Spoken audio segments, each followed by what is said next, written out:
Bueno, y vamos a seguir hablando de las vacunas que el gobierno anunció su compra. Para conocer más detalles, recibimos a María Moreno, profesora del Departamento de Desarrollo Biotecnológico de Facultad de Medicina, integrante de la Comisión Nacional Asesora de Vacunas. Gracias por este contacto con Arriba Gente. Muy buenos días para todos. Bueno, recién escuchábamos al ministro Salinas hablar de las vacunas que ya fue anunciado que va a comprar Uruguay, Pfizer por un lado, Sinovac por el otro en esta primera etapa. ¿Eso va en línea con lo asesorado por el grupo? Bueno, en realidad el grupo había estado estudiando todas las vacunas. Las vacunas que han pasado la fase 3 contaban con nuestra aprobación. En principio eran vacunas seguras, con eficacia demostrada. Y bueno, después ahí cuáles llegan va a depender más del acceso que obviamente se ha visto muy restringido en estos últimos tiempos a las mismas. Entiendo que Pfizer y coronavirus puede ser un buen combo, pensando en atacar dos aspectos diferentes de la pandemia, como pueden ser aquellos susceptibles y la sociedad en general. Recién el ministro decía, hay algunas vacunas para determinada franja etaria, otras para otra. En estas dos, ¿cómo es el tema de para quién se aplicarían cada una de ellas? Bien, la vacuna de Sinovac está pensada en personas entre 18 y 60 años porque sus ensayos clínicos no han testeado esta vacuna en otras personas. Entonces estamos hablando de entre 18 y 60 años. Y después la vacuna de Pfizer, si bien incluyó grupos mayores de edad en sus ensayos clínicos, por lo cual demuestran que son seguras en ellos, la eficacia no sabemos aún en ellos, pero bueno, están a la cabeza otros países que nos dirán en su uso masivo de estas vacunas cuál es la eficacia que obtienen. Entonces la de Pfizer quizás podemos pensarla en un rango etario más amplio, si se quiere decir, y hay que entender que la de Pfizer en personas jóvenes pueden tener más efectos adversos, mientras que personas mayores no, y entonces quizás la de Pfizer puede estar pensada para un rango más corrido hacia arriba y la de Sinovac un rango más corrido hacia abajo. ¿A qué tenemos que prestarle más atención? ¿A la eficacia, a los eventuales efectos secundarios que generan también temor? ¿A qué debemos, digamos, prestarle atención los ciudadanos comunes a la hora de tomar la decisión? Que este es un momento muy importante, ¿no? De divulgar información para la toma de decisión ciudadana. A ver, los efectos adversos asociados a la vacunación son tolerables totalmente y son transitorios, o sea que tampoco deberíamos preocuparnos por ellos. Sí, mantener vigilancia sobre los mismos, pero no es, me parece que a la hora de decidir no debería contar tanto a nivel individual. Es verdad que a nivel colectivo puede generar menor adhesión, porque bueno, el correr, a mí me dejó el brazo así o esas cosas pueden generar en ese sentido, pero no debería ser, vuelvo a insistir que es transitorio, un día, dos a lo sumo, y bueno, el beneficio es notorio, ¿no? Entonces en ese sentido puede ser un plus. Y bueno, y las otras vacunas, tenemos vacunas que no tienen efectos adversos y que aún así tienen un nivel de protección más que aceptable, mayor por arriba del 50%, y pueden ser muy interesantes para vacunar a aquellos que no están tan en riesgo, pero sí darles un plus de protección a la hora de, bueno, empezar pensando ya más a futuro, ¿no? Pero abrir un poco todo lo que es el colectivo de la sociedad y los distintos actores de la misma. ¿Cuáles serían esas, profesora, por ejemplo? Y las que tienen menos, que podrían llegar a tener más adhesión, podemos hablar de las inactivadas, de las cuales ya conocemos, además, tenemos una amplia experiencia de uso de este tipo de vacunas, de años y años y años. Son vacunas que, por ejemplo, son muy similares, o sea, son iguales en su desarrollo a algunas que hemos aplicado de la gripe. Y bueno, y que esas aplicarlas de forma a más cantidad de personas resulta como práctico también por la logística. Si comparamos con la de Pfizer, por la logística en sí mismo también resulta más práctica, resultan con más adhesión. Hay otras vacunas que aún no han llegado que implican una sola dosis, esas también podrían tener más adhesión y podrían ser más prácticas a la hora de una implementación de un plan más masivo de vacunación, ¿no? Con mayor alcance. Un ejemplo de esa es la Sinovac, por ejemplo, que es con el virus atenuado. Claro, precisas 2 La de dosis. Sinovac, no. La de Sinovac precisas 2 dosis y es virus inactivado. Ajá. Las que hablaba de una sola dosis son tanto la de Janssen, que es Johnson Johnson, que es a vector viral, como la de CanSino, que también es a vector viral. Bien. Esas vacunas estaríamos hablando de una sola dosis en principio, aunque ellos también están evaluando 2 dosis. Claro. Doctora, tengo acá el profesor Julio Medina, lo acaba de publicar. Tengo el reporte, el primer informe de farmacovigilancia para España, ¿no? Que lleva casi 500.000 personas vacunadas, 494.799, con 374 notificaciones de efectos adversos. ¿Qué le dice esta cifra a usted? Porque, digo, estaba vacunando con Pfizer en España, ¿no? Son realmente bajos a lo esperado. Lo que pasa es que cuando uno hace un ensayo clínico, le solicita específicamente al voluntario que reporte todos los efectos adversos. Entonces en ello aparece como una alta frecuencia porque, bueno, un pequeño malestar, eso es reportado inmediatamente. Mientras que cuando uno se vacuna y bueno, espera un poco de dolor en el brazo, eso no lo reporta tan frecuentemente. Entonces son números sumamente tolerables, estamos en un porcentaje bajísimo. Si son 500.000 dosis, cerca de 500.000 dosis, solo 300. Son números realmente bajos, lo cual es un buen augurio. Digo, España está vacunando con Pfizer, ¿no? Sí, correcto, Pfizer y Moderna. Y Moderna también está. ¿Y Moderna acaba, en este momento, la OMS acaba de anunciar que autoriza a Moderna, le da, digamos, el aval final, lo estaba leyendo ahora en los cables de agencias internacionales. Moderna y Pfizer son muy iguales, por lo cual era previsible que fueran por el mismo camino juntas. Cuando hablamos de efectos secundarios, usted decía que son transitorios, leves, pero ¿cuáles son? ¿Alergias? Porque por ahí también se hablaba de ciertos problemas al respirar. Y también escuché que se va a vacunar y darle un lapso de 15 minutos a la persona que se vacuna, porque si hubiera una reacción se manifiesta ya en ese periodo corto de tiempo. Bien, si esto es así, es un poco en la experiencia de los países que han vacunado, sobre todo los primeros datos que surgieron de alergias en personas que no habían estado contempladas en los ensayos clínicos previos, por lo cual no era factible preverlo, ¿no?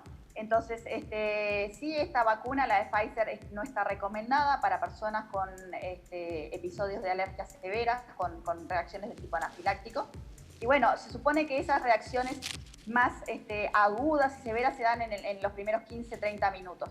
Después los efectos adversos que podemos ver más a largo plazo son la inflamación propia que produce la vacunación o algún efecto más sistémico de cansancio, dolor de cabeza, dolor físico generalizado y alguno de ellos. Que eso a veces nos pasa con otro tipo de vacuna también. Sí.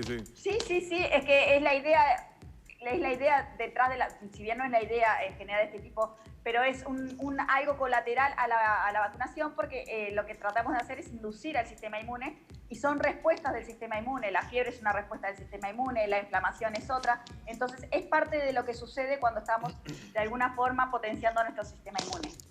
Doctora, ayer Rusia formalmente le ofreció al gobierno uruguayo la vacuna, obviamente la Sputnik V, y además hasta la posibilidad del desarrollo a nivel local de la misma. ¿Qué características tiene esa vacuna y qué ha dicho esta comisión ad hoc que está asesorando en el tema vacunas sobre la Sputnik? Bien, la Sputnik V es una vacuna a vectores virales. Son 2 dosis diferentes. Su primer componente es en diseño igual a la única dosis de Janssen, o sea que ellos tienen un plus de una segunda dosis diferente, que es igual a la vacuna de CanSino. Entonces es una combinación como de 2 vacunas, lo cual lo hace muy atractivo porque hay una sutileza de preinmunidad al vector que podría estar limitando un poco la inmunogenicidad de este tipo de vacunas, y ellos las sortean de esta manera. Es una vacuna que en los ensayos fase 1 y fase 2 demostraron ser muy seguras, con una alta inmunogenicidad, es decir, potencian el sistema inmune por encima, a nivel de anticuerpos, por encima de lo que hace la infección natural. Y en el ensayo clínico fase 3, que aún no lo han publicado científicamente, ellos reportan una eficacia altísima, por lo cual es una vacuna sumamente atractiva. El grupo está a la espera de los resultados científicos, pero es una vacuna que tiene... Claro. ¿Están esperando los reportes de fase 3? ¿Es eso? Bueno, básicamente A ver, la vacuna de Sinovac no los tuvimos, los reportes del fase 3 no están publicados y sin embargo el gobierno compró. Se prevé, obviamente, se prevé que funcione muy bien y hay algunos datos que pueda estar aportando la empresa que hace que uno recomiende empezar las negociaciones para su aplicación, sin lugar a dudas. De hecho, la vacuna de Sputnik fue aprobada en varios países ya, por lo cual estos países deben tener esos datos, Argentina, Hungría. Ahora Alemania se ofreció a mediar para que la Unión Europea la reconozca, o sea que es una vacuna que tiene potencial y la están considerando muchísimos países. ¿Sería una buena combinación agregar, por ejemplo, para nuestro país esa tercera vacuna? Sería, no sé si es una buena combinación, pero sería tener más vacunas sería sumamente recomendable. A mí es una vacuna que me parece muy atractiva por su alta efectividad, eficacia y por los pocos efectos adversos. Es una vacuna sumamente atractiva que si logramos conseguir muchas más dosis, realmente podría ayudar muchísimo a contener la pandemia. ¿Es viable producir una parte de esa vacuna en Uruguay, como se habló en el día de ayer? Bueno, Uruguay supo producir vacunas hasta los años 80, se producían justamente en el Departamento de Desarrollo Tecnológico, donde trabajo. La infraestructura del lugar del Instituto de Higiene fue quedando obsoleta debido a los altos requerimientos en materia de Good Manufacturing Practice para vacunas de uso en humano. Uruguay cuenta hoy en día con infraestructura para producción de vacunas veterinarias y veterinarias no de uso en humano. Y bueno, habría que ver qué es lo que están contemplando, si de alguna manera modificar esa infraestructura ya previamente que existe previa para vacunas veterinarias para su uso en humano, pero igual requiere todo de un proceso de certificación y demás, y después hay que poner a punto todo el sistema de producción, o sea que no es una cosa que se pueda contemplar a corto plazo. Doctora, ayer escuchaba una entrevista del profesor Rafael Radi, donde hablaba que, digamos, para generar el efecto que busca una campaña de vacunación, es decir, ese efecto de masificación de la inmunización, lo deseable era un piso mínimo del 50% y digamos, el número aceptable o aspiracional era un 70% aproximadamente de la población con la inmunización correspondiente. A partir de que fue el anuncio del Poder Ejecutivo y de la conferencia del sábado del Presidente de la República anunciando qué vacunas, cuáles, cómo, comenzó, uno lo ve en redes sociales, con distintos actores, comenzó como una especie de campaña de los antivacunas, generando o cuestionando y poniendo peros. ¿Usted qué le dice a esas personas que están poniendo reparos al tema de la vacunación? Han aparecido algunas encuestas sobre porcentaje de población que tiene dudas, que tal vez en el interior es un poco más que se va a vacunar, en Montevideo un poco menos. ¿Usted qué le dice a toda esa gente que pone reparos, que tiene incertidumbre sobre si vacunarse o no? Bien, lo primero que le tengo que decir es que estas vacunas son seguras. Los estándares de seguridad no se han reducido por tratarse de vacunas con coronavirus, sino que cumplen con todos los estándares de seguridad que cumplen cualquier otra vacuna. Han demostrado ser efectivas y quizás a la postre, en un par de meses podemos ver con más certeza en otros países que la vienen aplicando la efectividad de las mismas y puedan entender el uso que tiene la vacunación como herramienta de salud pública. Las vacunas han ayudado muchísimo a contener y hasta a eliminar a muchos patógenos, viruela, polio, hoy en día estamos controlando el sarampión, estamos controlando muchas enfermedades a través de la vacunación. Y bueno, hay que entenderla como tal, es una herramienta de salud pública muy útil, que son seguras y años han demostrado de su utilización que son muy seguras. Y bueno, pensar quizás en uno mismo, como, no sé, pensar como padre de familia o en los que tiene al lado a la hora de vacunarse, ¿no? Yo entiendo que en este momento la vacunación es algo individual porque nos protege solamente, sabemos por lo pronto, que nos protege contra la infección sintomática, pero es posible que eso baje la circulación y podamos proteger a los demás. Entonces hay que pensarlo de ese modo. Bien. Gracias por este contacto con Arriba Gente, doctora. No, de nada, por favor, que tengan buen día. Cerramos por aquí entonces la entrevista con la profesora del Departamento de Desarrollo Biotecnológico de Facultad de Medicina, integrante de la Comisión Nacional Asesora de Vacunas, María Moreno.